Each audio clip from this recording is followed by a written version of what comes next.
তো মামা ব্যাপারটা হলো এবারে দেখবে পূজা আসছে, পূজার কিছুদিন বাকি, রোদ্দ কি সুন্দর মিষ্টি মিষ্টি উঠছে, তার সঙ্গে কিছু কিছু ডিজিটাল ভিখারি উঠে ফেসবুকে। এই যে পয়সা চায় না, ওরা পার্টনার চায়, ওরা পার্টনার খুঁজে। আমি কি পার্টনার পাবো না? আমি কি অষ্টমীতে একটা পাঞ্জাবি পরা পার্টনার পাবো না?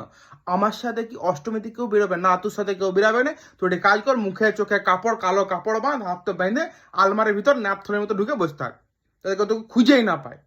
ওই তোর মা বাবা নাই, আসো তো মা বাপকে নিয়ে বেরোয়, কোথাও কিছু পেয়ে তো কুকুর বিড়াল নিয়ে বেরোয় যা। তোর বন্ধুগুলা কোথায় আছে? ড্রেনের ভিতরে শুয়ে শুয়ে ইচিং পিচিং খেলছি না, সবাই তো আছে। তো তোর পার্টনার কিন্তু বন্ধু বান্ধব বিড়াল নেকামে করছিস কেন? আর মনে কর কেউ যদি মেসেজ করে দিল আমি তোমার পার্টনার হতে রাজি, তখনও কিছু রিপ্লাই করবে না, বলে আমি কিছু বুঝতে পারছি না। তুই কিছু বুঝতে তুই তো পাগল হয়ে গেছিস, তোর খেপার ডাক্তারে যা, নিয়ে রিমঝিম খেপে চড় আর পা একসঙ্গে খেয়ে আয়, তবে তোর অকলটা ঠিকানায় আসে। না তো কোনো পাহাড়ে যায় মাথা ঘুরে পড়ে দিয়ে নিচে কাজে দেবে। আমি কি করবো বুঝতে, তুই বুঝতে হবে না, তুই বুঝিস না, তুই আলমারি ঢুকে বসে থাক। আমি পার্টনার পাবো না, হাওড়া স্টেশনে যাই আইডি পোস্টার লিখ পার্টনার চাই পার্টনার, আমি ডিজিটাল ভিখারি রিপোর্টে এমনি খুঁজে বেড়া পার্টনার পেছনে, ভালো হয়েছে পাবিও না।